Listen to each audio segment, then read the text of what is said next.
Hello, everyone. Greetings. I'm Sayuka from Beautiful Spotless Skin team, and I'm sure all of you must be keeping good health. Hair loss, whether it is hair loss in men or hair loss in women, is a very common biological problem all over the world, not just in India. The importance of hair in enhancing the overall personality of a human being cannot be overestimated. Hair is the first thing that people normally notices about you. A great hairstyle can give you the personality boost you require in doing well in both personal and professional fronts. Hair loss, on the other hand, can prove to be a real disadvantage for many people. Many young boys and girls start losing their hair early in life, caused by a variety of genetic, environmental, and systemic factors. Hair fall can affect everyone, regardless of their country of origin. Thankfully, effective hair treatment can control and even reverse the hair loss process. We are here to know more about hair loss, its management, and more in detail about hair care and its management. So today, we please join me in extending a warm welcome to our expert, Dr. Shreyansh Bhansali from Jaipur, to make us aware on hair fall and its management. Dr. Shreyansh Bhansali is consultant dermatologist. He did his MBBS from Mahatma Gandhi Medical College, Jaipur, followed by MD in dermatology and venereal diseases from Dr. S.N. Medical College, Jodhpur. His skills are diagnosing and treating all kinds of skin diseases, dermatosurgery, cosmetology, hair transplant, PRP, and various other laser and complex surgeries. He has many research articles and publications on his name. Dr. Bhansali is a highly skilled and dedicated doctor and comes with wealth of experience in the field, known for his compassionate care and commitment to excellence. He is currently practicing as consultant dermatologist at Saket Hospital and Dr. Bhansali's Skin and Eye Clinic located at 1 by 248 SFS Mansarovar, Jaipur. It's such a privilege to have you with us, Dr. Bhansali. A very warm welcome to you once again. Yeah, good morning, ma'am, dear friends. I'm Dr. Shreyansh Bhansali. Doctor Bhansali, हम सभी जानते हैं कि बालों का गिरना कितना common है, खासकर इस मौसम में जब वेदर चेंज होता है, विंटर्स आते हैं, तब भी हमारे बाल बहुत हार्श हो जाते हैं, बहुत ज्यादा गिरते हैं। और मुझे नहीं लगता कि कोई भी होगा जो ये कह सके कि मुझे कभी हेयर फॉल नहीं होता। हालांकि आज हम ये भी समझने की कोशिश करेंगे आपके थ्रू कि हेयर फॉल क्या होता है, हेयर लॉस क्या होता है, और कब हमें सतर्क होने की जरूरत है और आपके जैसे क्वालिफाइड डर्मेटोलॉजिस्ट को दिखाने की जरूरत है। लेकिन सबसे पहले डॉक्टर, यहीं से शुरुआत हम करना चाहेंगे।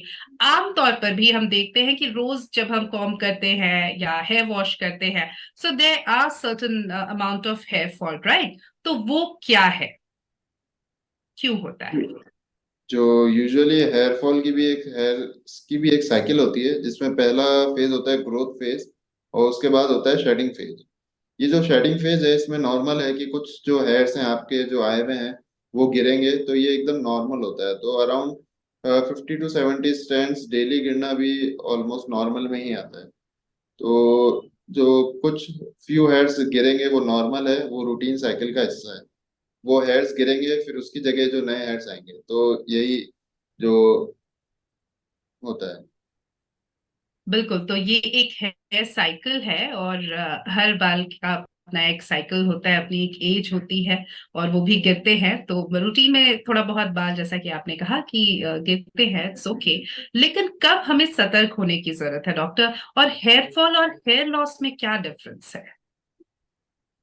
सतर्क जब भी आपको लगे कि हेयर बहुत ज्यादा गिर रहे हैं या गुच्छे में गिर रहे हैं, तो और या फिर यूजुअली तो कुछ हेयर्स का गिरना नॉर्मल है, पर अगर बहुत ही ज्यादा हेयर्स आपको गिर रहे हैं या फिर आपको दिख रहा है कि आपके स्काल्प में स्पेस हो गई है, जगह हो गई है जहाँ से हेयर डेंसिटी कम हो गई है, तो फिर सतर्क होने की। या फिर गोल गोल पैचेस हो रहे हैं आपके स्काल्प में, या फिर आपकी जो आगे की हेडलाइन है वो अगर पीछे चली गई है, पीछे जा रही है धीरे धीरे, तो आपको सतर्क होने की जरूरत है। और हेयर फॉल यूजुअली है कि जो routine hair fall is usually a part of the normal hair cycle. So growth phase followed by falling phase. So in falling phase there will be fall of hair, so this is known as hair fall. Whereas when this condition becomes severe and the hair fall is greater than normal, then it is known as hair loss. बिल्कुल। तो ये आमतौर पे difference होता है। तो hair fall अगर हो रहा है, नॉर्मल है, बहुत ज्यादा थिनिंग नहीं दिख रही है, बहुत ज्यादा स्कैल्प नहीं नजर आ रहा है, तब तक तो ठीक है। लेकिन अगर बहुत ज्यादा बाल झड़ रहे हैं, हेयर लॉस हो रहा है, तो बहुत जरूरी है कि हम सबसे पहले एक डर्मेटोलॉजिस्ट के पास, एक क्वालिफाइड डर्मेटोलॉजिस्ट को दिखाएं। ये वाकई में बहुत जरूरी है। और क्यों जरूरी है, ये हम इस पूरे सेशन के दौरान समझने की कोशिश भी करेंगे। अब अगर हम हेयर लॉस पर आते हैं डॉक्टर, क्या क्या रीजंस हो सकते हैं? What could be the causes of hair loss? आजकल रिसेंटली कुछ दिनों से हेयर फॉल की समस्या बहुत ज्यादा बढ़ गई है, और ये यूजुअली हर तरीके के, हर एज और जेंडर के लोगों को अफेक्ट कर रही है। मेल्स हो चाहे फीमेल्स हो, बड़े हो चाहे बच्चे हो, किसी भी एज ग्रुप के हो, सब में हेयर फॉल आजकल, हेयर लॉस आजकल बढ़ता जा रहा है। तो इसमें कुछ कारण तो पॉल्यूशन और कुछ इन्वायरमेंटल फैक्टर्स हैं। जैसे पॉल्यूशन, वो भी एक कारण है। आजकल कंपटीशन बढ़ रहा है, तो लोगों में स्ट्रेस भी बढ़ गया है, तो स्ट्रेस भी एक कारण होता है। तो आमतौर पर देखें तो यूजुअल जो कारण है हेयर लॉस के, उसमें सबसे पहला होता है न्यूट्रिशनल। न्यूट्रिशनल मतलब आपके खाने में कुछ ऐसे ऐसे विटामिन, मिनरल्स या प्रोटीन्स की कमी है जो कि हेयर ग्रोथ के लिए जरूरी होते हैं, जैसे कि प्रोटीन्स, विटामिन्स, मिनरल्स। तो अगर आपकी डाइट में raw vegetables, salad, fruits, proteins जैसे जो कि दाल में पाए जाते हैं, अगर उसकी कमी है तो वो एक बहुत ही मेजर कारण होता है हेयर लॉस का। फीमेल्स में जैसा कि मंथली साइकिल्स के कारण भी ब्लड लॉस होता है, और उस ब्लड लॉस के कारण आयरन की यूजुअली और तो फीमेल्स में कमी हो जाती है। तो ये भी एक बहुत बड़ा कारण होता है हेयर फॉल का, जनरली जो रिप्रोडक्टिव एज ग्रुप की फीमेल्स हैं उनमें।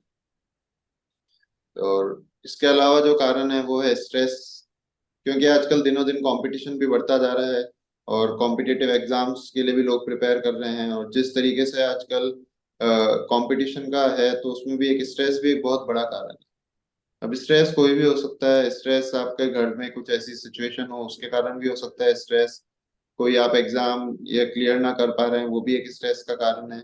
या और भी स्ट्रेस के बहुत सारे कारण हो सकते हैं। इसके अलावा जो हेयर लॉस का कॉमन कारण है वो है कुछ बीमारियां। कुछ बीमारी भी होती है, कोई लंबी चलने वाली बुखार, जैसे कि डेंगू फीवर है, मलेरिया है, कोरोना है, तो वो भी एक कारण होते हैं हेयर फॉल के। तो अगर आपको बुखार या उसके कुछ दिनों बाद हेयर फॉल हो रहा है, तो हो सकता है वो उसी बीमारी के कारण हेयर फॉल हो रहा हो। इसके अलावा होता है जेनेटिक हेयर लॉस। आजकल आप देखते होंगे कि कई लोगों के किसी भी एज ग्रुप में जो हेडलाइन है वो पीछे जा रही है, या फिर जो है स्काल्प के ऊपर का एरिया है वहां पर हेयर लॉस या हेयर डेंसिटी कम हो। तो ये एक तरीके का जेनेटिक हेयर लॉस होता है, जिसमें कि कुछ जीन्स डिफेक्टिव होते हैं जो बालों की ग्रोथ के लिए जरूरी होते हैं। तो अगर इस जीन का डिफेक्ट है, हो सकता है ये आपके मम्मी पापा में भी ये ऐसा हो हेयर लॉस, और उसी के कारण वो जीन्स आपको पास हुए हैं, और उसके कारण भी आपको हेयर लॉस हो सकता है। बिल्कुल। तो बहुत सारी वजहें हैं जिनके चलते हेयर लॉस हो सकता है। और ऐसे में बहुत जरूरी है कि हम अपनी लाइफस्टाइल को अच्छा बनाए रखें, अच्छी नींद ले, अच्छा खान पान हमारा हो, डाइट अच्छी हो। और अगर हम थोड़ी बहुत फिजिकल एक्टिविटी में या किसी ऐसी एक्टिविटी में खुद को रखें जिसके चलते हमारा स्ट्रेस लेवल कम हो सके, तो और भी अच्छी बात है। दूसरे रीजंस तो डेफिनेटली हैं ही। लेकिन क्यों ये बहुत जरूरी हो जाता है डॉक्टर कि अगर हेयर लॉस हो रहा है, नॉर्मल से ज्यादा हेयर फॉल हो रहा है, और हमें लग रहा है कि स्कैल्प नजर आने लगा है, या हमारे बालों की वॉल्यूम कम हो रहा है, थिनिंग हो रही है, तो हम सबसे पहले डॉक्टर को ही दिखाएं। आमतौर पर एक जो ट्रेंड इन दिनों चल पड़ा है वो है सप्लीमेंट्स लेने का, खुद से, बिना डॉक्टर से बात किए, बिना ये जाने कि आप में वो डेफिशिएंसी है भी या नहीं। बालों की जब बात आती है तो आजकल जो ई कॉमर्स प्लेटफॉर्म्स हैं, या जो हमारे केमिस्ट शॉप्स या दूसरे शॉप्स हैं, वहां पर सप्लीमेंट्स की, हेयर गमीज की बिल्कुल भरमार है। और बहुत सारे ब्रांड्स इनको एंडोर्स करते हैं। लोग बहुत सारे हेयर गमीज या इस तरह के सप्लीमेंट्स खुद से लेने लगते हैं। आपका इस पर क्या कहना है? क्या ये प्रैक्टिस ठीक है अगर हम सप्लीमेंट्स खुद से ले लेते हैं, या पहले डॉक्टर को दिखाना जरूरी है?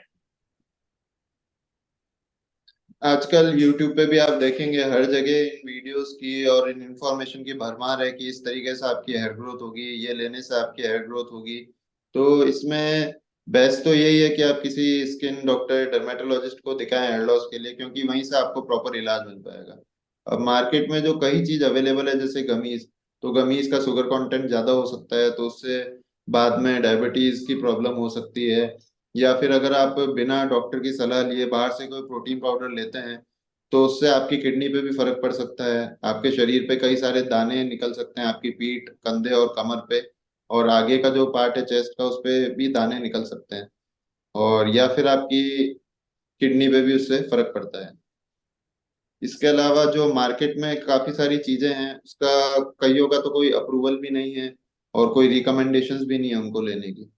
इसके अलावा जैसे अगर आप नॉर्मल सब्स्टिट्यूट भी ले रहे हैं, उसकी भी अगर मात्रा शरीर में ऑप्टिमम होनी चाहिए, अगर उसकी मात्रा भी जरूरत से ज्यादा होगी तो शरीर में दूसरे भी तरीके के साइड इफेक्ट हो सकते हैं।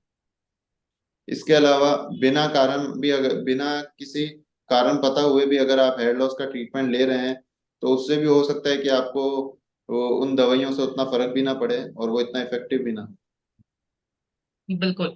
तो अगर आप सप्लीमेंट्स लेना चाहते हैं या आपको लग रहा है कि कोई डेफिशिएंसी है बॉडी में जिसके चलते बाल झड़ रहे हैं, आप बहुत लंबे समय से बीमार थे या कुछ भी हो सकता है, लेकिन इसके लिए जरूरी है कि आप पहले डॉक्टर के पास जाएं। डॉक्टर समझने की कोशिश करेंगे कि हेयर लॉस क्यों हो रहा है, रूट कॉज जानने की कोशिश करेंगे।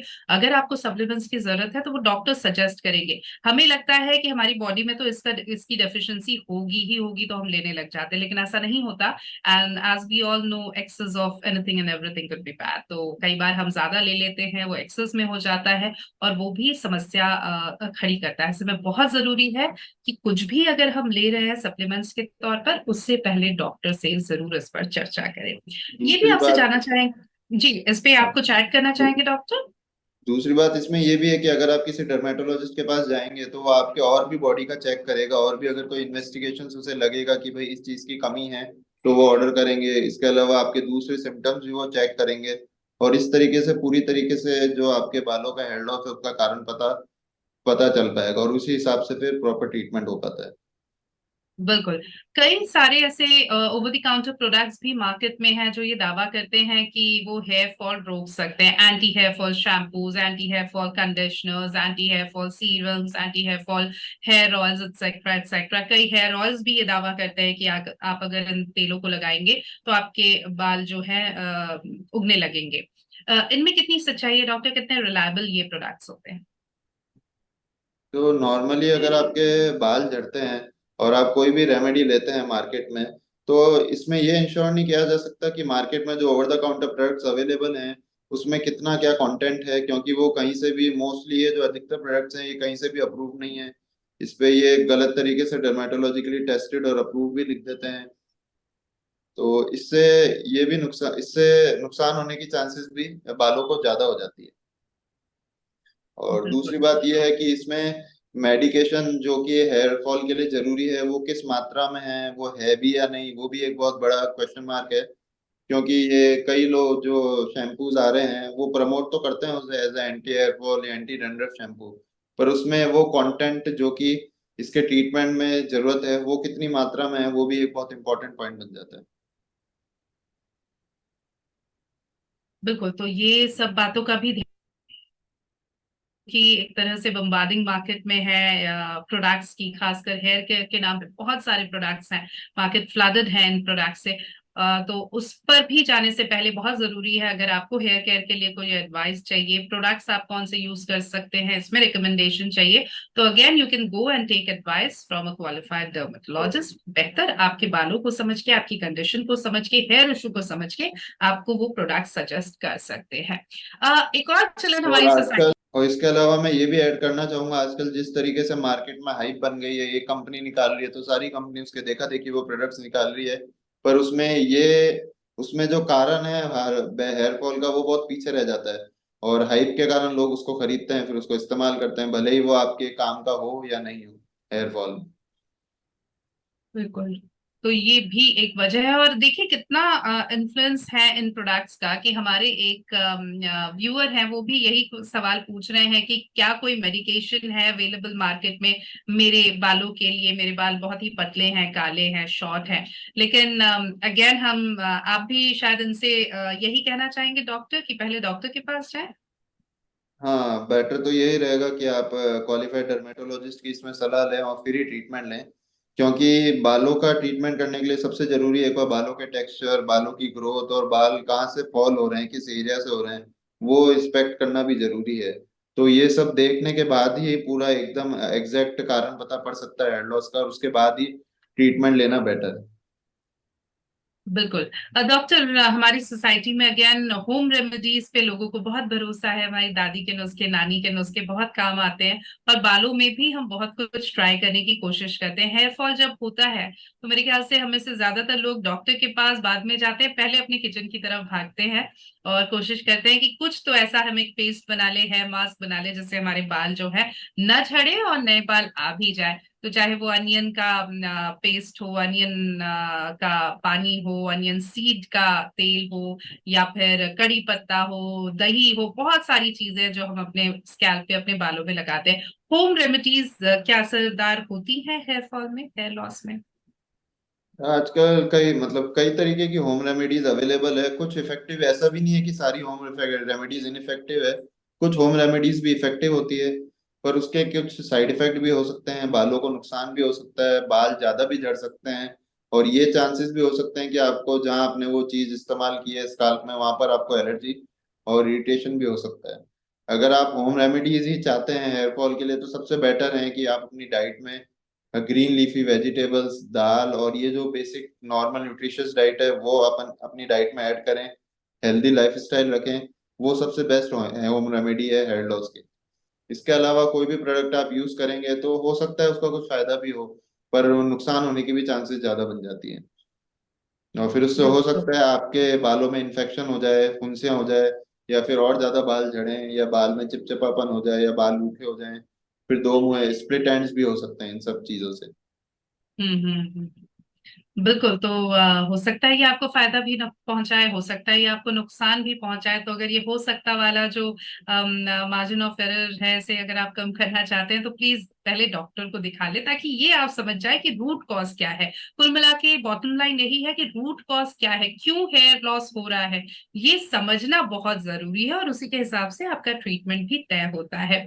आजकल हम देख रहे हैं डॉक्टर की वर्जिन हेयर बहुत कम रह गए हैं। लोग कुछ ना कुछ अपने बालों पे जरूर एक्सपेरिमेंट कराते हैं, केमिकल जरूर बालों में लगाते हैं, चाहे वो रिबाउंडिंग के लिए हो, वो पर्मिंग के लिए हो, वो तमाम दूसरे और भी हैं, केराटिन ट्रीटमेंट्स के नाम पर बहुत सारे ऐसे ट्रीटमेंट्स हैं जिनमें बहुत ज्यादा केमिकल हम अपने बालों में लगाते हैं। कलरिंग भी उसमें हम शामिल कर सकते हैं, क्योंकि बहुत लोग इसका इस्तेमाल करते हैं।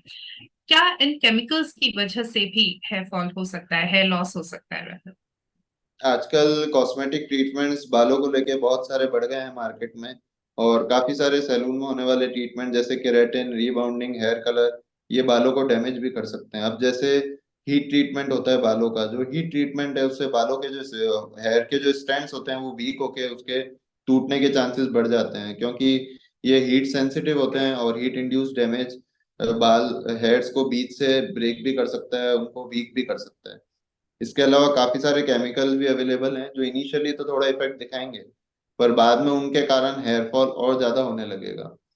और काफी सारे हेयर कलर्स, पिगमेंट, डाइज भी अवेलेबल है मार्केट में, और पर उनके कारण काफी सारे साइड इफेक्ट भी देखे जाते हैं, जिसमें कि सबसे कॉमन होता है हेयर में एलर्जी होना, छोटी छोटी फुंसी जिनमें भी हो सकती है जिसमें से पानी निकले, या फिर चेहरे का में लालपन भी हो सकता है, और बालों में और सिर में कभी कभी अगर ज्यादा तेज प्रोडक्ट है तो उससे कई बार घाव घाव भी हो सकते हैं स्काल्प में।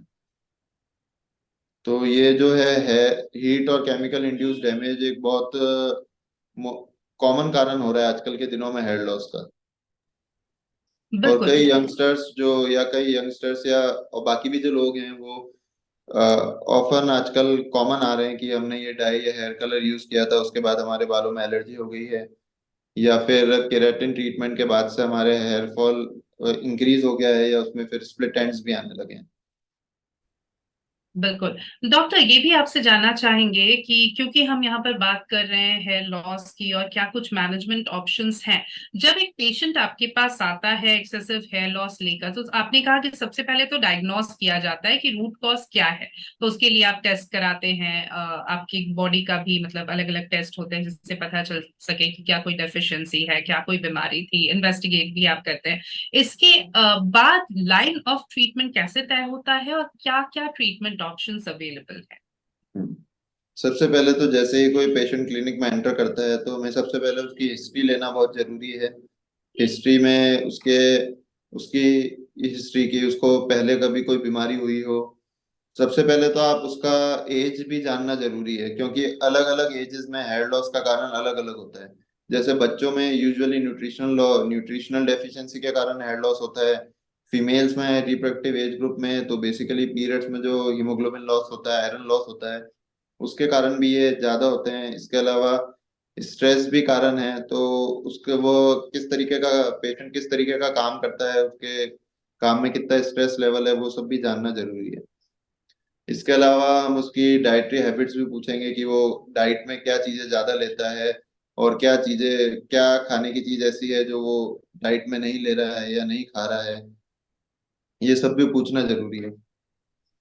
बिल्कुल। इसके अलावा हमें सबसे एक जरूरी ये भी है हिस्ट्री में कि हम पेशेंट्स के फादर और मदर्स की हिस्ट्री पूछें कि उनके भी क्या कोई किसी तरीके का हेयर लॉस था, या उनके कोई डिजीज थी, इम्यून रिलेटेड कोई डिजीज हुई हो, या फिर उनके भी इस तरीके से हेयर फॉल हो रहा हो, जो कि जैसे कि मेल्स में हेयरलाइन का पीछे जाना, और फीमेल्स में जहाँ पर बीच वाला जो एरिया है, जो हेयर्स का जो स्काल्प का सेंट्रल एरिया, यूजुअली उसमें डेंसिटी कम हो जाती है। तो अगर ऐसा इस ये हिस्ट्री हमें पेशेंट्स के मदर और फादर के हिसाब के उसके लिए भी लेनी पड़ती है, ताकि हम एक डायग्नोसिस पे पहुंच सकें। इसके बिल्कुल। अलावा इसके बाद फिर अगला आता है एग्जामिनेशन। उसमें एग्जामिनेशन में हम ये देखेंगे कि मैग्निफिकेशन लेंस से कि हेयर्स की डेंसिटी कैसी है, हेयर्स की थिकनेस कैसी है, हेयर्स का पिगमेंटेशन कैसा है। जैसे कि हेयर्स ज्यादा वाइटिश हैं या ब्राउनिश हेयर हैं, ये भी देखना पड़ेगा। इसके अलावा स्काल्प के किस एरिया से हेयर लॉस ज्यादा हो रहा है, वो भी एक इम्पोर्टेंट पॉइंट है। और किस तरीके का हेयर लॉस है, किस जगह से हेयर लॉस है, हेयर्स की डेंसिटी कम है या ज्यादा है। इसके अलावा हेयर्स का कलर क्या है, ये भी बहुत इंपॉर्टेंट पॉइंट होते हैं डायग्नोसिस तक पहुंचने के लिए।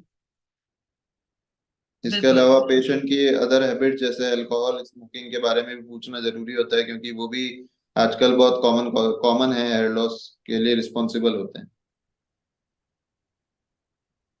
अब इसके मार्केट में काफी तरीके के ट्रीटमेंट है। तो सबसे पहले जो इम्पोर्टेंट आपको ध्यान रखना है वो है लाइफस्टाइल मॉडिफिकेशन। जैसे आप आजकल स्ट्रेस भी बढ़ रहा है, तो स्ट्रेस को कम करने के लिए regular physical activity almost around 30 minutes 5 days a week आप करें। फिजिकल एक्टिविटी बहुत इंपॉर्टेंट कंपोनेंट है। दूसरा, स्ट्रेस कम करने के तरीके जैसे कि योगा, मेडिटेशन, साइकिलिंग, और इन सब और अपनी हॉबीज फॉलो करना, इनसे भी थोड़ा सा स्ट्रेस रिलीव होता है, तो वो भी एक बहुत रिलीफ देता है हेयर फॉल में। इसके अलावा थर्ड होता है आपके डाइटरी हैबिट्स। तो खाने में आप ध्यान रखें कि हरी पत्तेदार सब्जियां, that is green leafy vegetables, ज्यादा खाएं। इसके अलावा ग्रीन लीफी वेजिटेबल्स में बहुत इंपॉर्टेंट विटामिन और मिनरल्स होते हैं, जो कि हेयर फॉल को रोकने में बहुत इंपॉर्टेंट होते हैं।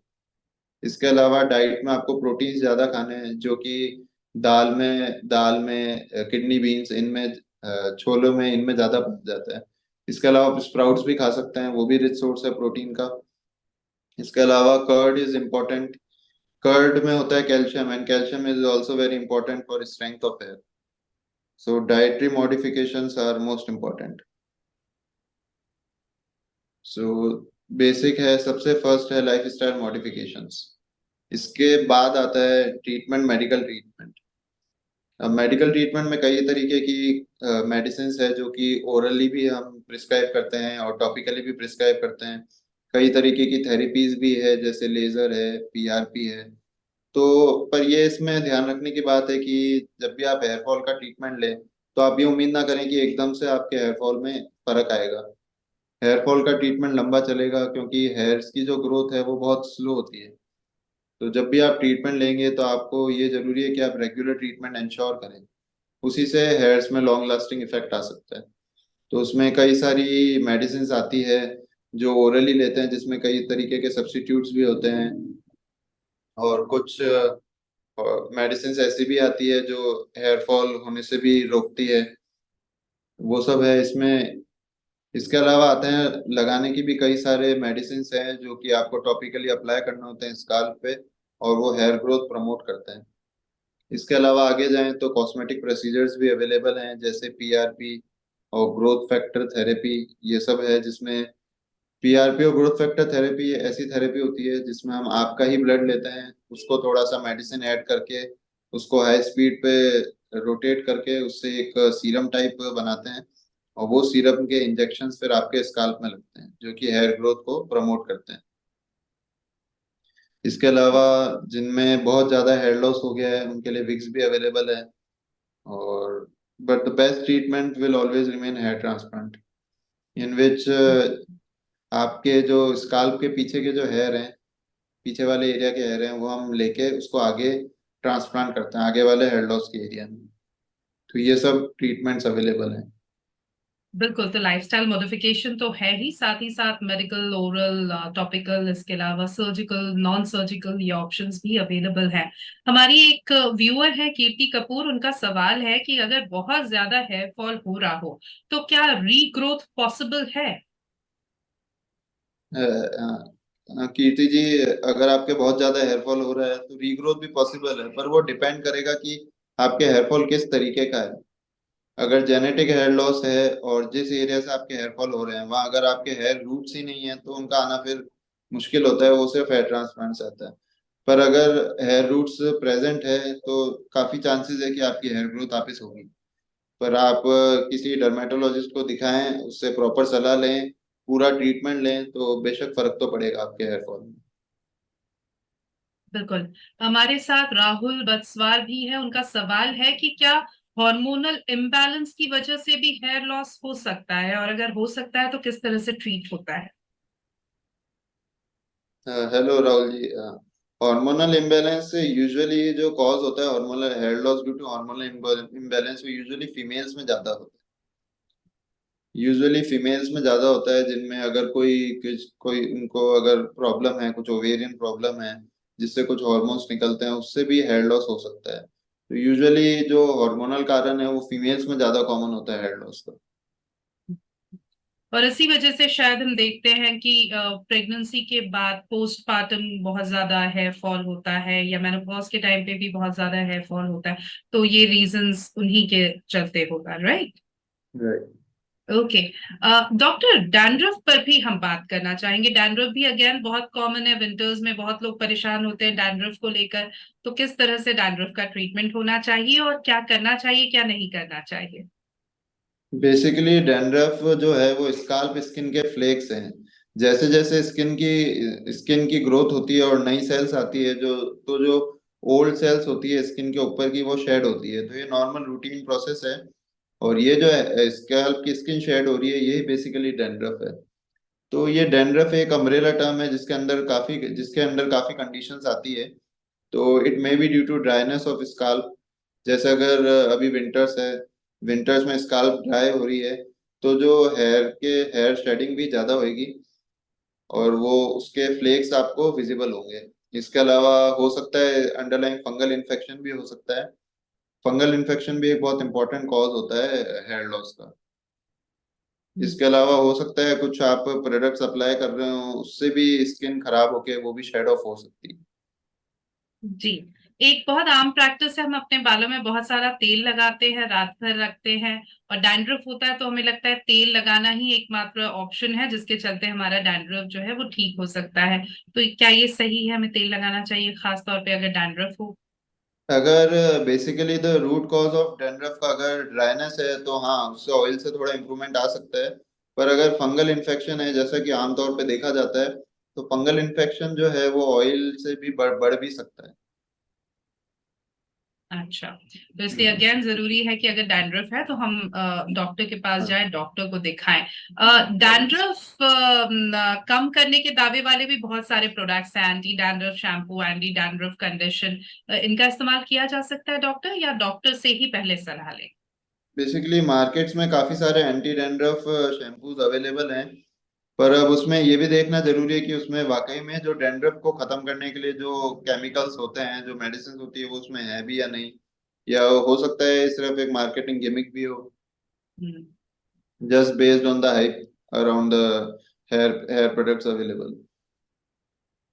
बिल्कुल, तो इसलिए ज़रूरी है कि हम डॉक्टर के पास जाएँ और सही सलाह लें, और पहले ये पता करें कि जैसा कि डॉक्टर ने कहा कि डैंड्रफ एक अम्ब्रेला टर्म है, उसके अंदर बहुत सारी चीज़ें होती हैं, वो हो सकता है फंगल इन्फेक्शन हो, कुछ और हो, तो वो पता करना भी बहुत ज़रूरी है। तो रूट कॉज़ चाहे हेयर लॉस का हो, डैंड्रफ का हो, ये पता करना बहुत ज़रूरी है, और ये हो पाएगा सिर्फ एक क्वालिफाइड डर्मेटोलॉजिस्ट के पास जब हम जाएँगे।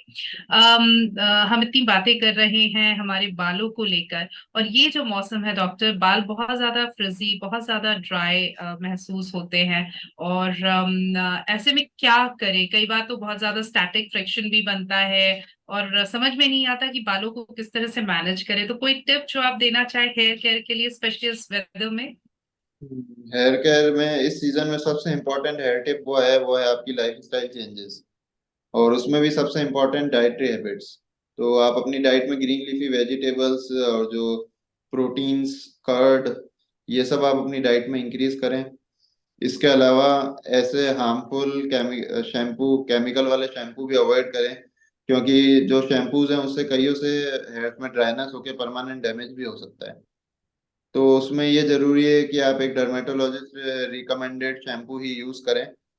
और इसके अलावा ये भी जरूरी है कि आप रोज अपने बालों को शैम्पू ना करें। तो हम बात कर रहे हैं डॉक्टर भंसाली से, और बात हो रही है हेयर केयर को लेकर, हेयर मैनेजमेंट को लेकर, और हेयर लॉस क्या है और किस तरह से इससे हम बच सकते हैं। पहले तो प्रिवेंटिव मेजर्स क्या है, और अगर हेयर लॉस हो रहा है तो किस तरह से एक डॉक्टर की सलाह से हम हेयर लॉस को ठीक कर सकते हैं, कौन कौन से ट्रीटमेंट ऑप्शंस अवेलेबल है, इन सब पर हमने बात की डॉक्टर से। और एक बार फिर डॉक्टर हमारे साथ जुड़ गए हैं। जी डॉक्टर, तो आप बता रहे थे hair care tips. Hair care tips में ये भी इम्पोर्टेंट है कि आप शैम्पू जब भी करें, वीक में वंस और ट्वाइस से ज्यादा ना करें। शैम्पू की रिकमेंडेड फ्रीक्वेंसी ओनली वंस और ट्वाइस अ वीक है। इससे ज्यादा अगर आप शैम्पू यूज करेंगे तो उससे हेयर डैमेज भी होगा और हेयर फॉल भी होगा और हेयर ड्राइनेस भी होगी। तो इसके लिए कई सारे ऐसे शैम्पूज भी आते हैं जिनमें मॉइस्चराइजर इंक्लूडेड होता है। वो डर्मेटोलॉजिस्ट एक बार आपका स्किन टाइप देख के और आपके हेयर टाइप देख के वो आपको रिकमेंड करेगा। बिल्कुल, तो ये वो टिप्स हैं जिनसे हम अपने बालों को हेल्दी रख सकते हैं इस वेदर में भी। और जैसे कि डॉक्टर ने कहा कि सबसे अच्छा टाइम है ये खान पान ठीक करने का, हमारी ईटिंग हैबिट्स ठीक करने का। बहुत ग्रीन लीफी वेजिटेबल्स इस वक्त मिलता है, तो ऐसे में बहुत सारा सब्जी, बहुत सारा आयरन, बहुत सारा जिंक इन सब्जी और फलों के माध्यम से हम ले सकते हैं, विटामिन सी ले सकते हैं, तो बहुत कुछ अवेलेबल है, उसका इस्तेमाल करें। और डॉक्टर, ये सेशन हम सम अप करें उससे पहले कोई टेक होम मैसेज हमारे व्यूअर्स के लिए कुछ कहना चाहेंगे आप हेयर लॉस को लेकर आखिरी में? तो टेक होम मैसेज ये है कि नॉर्मली कुछ हेयर फॉल होना, कुछ बालों का झड़ना नॉर्मल है, तो इसके लिए टेंशन और स्ट्रेस ना लें। इसके अलावा बालों को झड़ने से रोकने का सबसे इम्पोर्टेंट है लाइफस्टाइल मॉडिफिकेशन, जिसमें आप रेगुलर एक्सरसाइज करें, अच्छी डाइट लें, डी स्ट्रेसिंग एक्टिविटीज करें, जैसे अपनी हॉबीज फॉलो करें, योगा, मेडिटेशन, एक्सरसाइजेज, इनसे भी आपका स्ट्रेस कम होगा। इसके अलावा प्रॉपर डाइट लें, जैसा कि मैंने पहले बताया, वो एक बहुत इंपॉर्टेंट पिलर है हेयर लॉस ट्रीटमेंट का। इसके अलावा जो भी आप जब भी आपका अगर हेयरफॉल ज्यादा हो, आप अगर उसको आपको ज्यादा स्ट्रेस हो रहा है या कुछ भी है, तो आप एक डर्मेटोलॉजिस्ट से सलाह जरूर लें, फिर ही आप ट्रीटमेंट स्टार्ट करें। अपने मन से और मार्केट के हाइप को ध्यान में रख के अगर आप कोई प्रोडक्ट यूज करेंगे तो उससे हेयरफॉल बढ़ने की और हेयरफॉल और हेयर डैमेज होने के चांसेस भी बढ़ जाते हैं।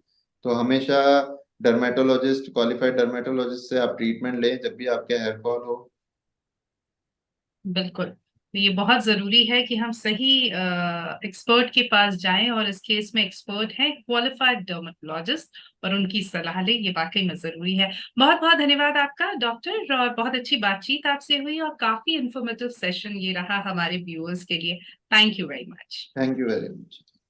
एंड व्यूअर्स, आपका भी बहुत बहुत शुक्रिया हमारे साथ जुड़ने के लिए, और इसी तरह हमारे साथ बने रहिए, हमारे साथ जुड़े रहिए, हेल्थी रहिए, हैप्पी रहिए, स्पॉटलेस रहिए। Thank you. Good day. Have a good bye.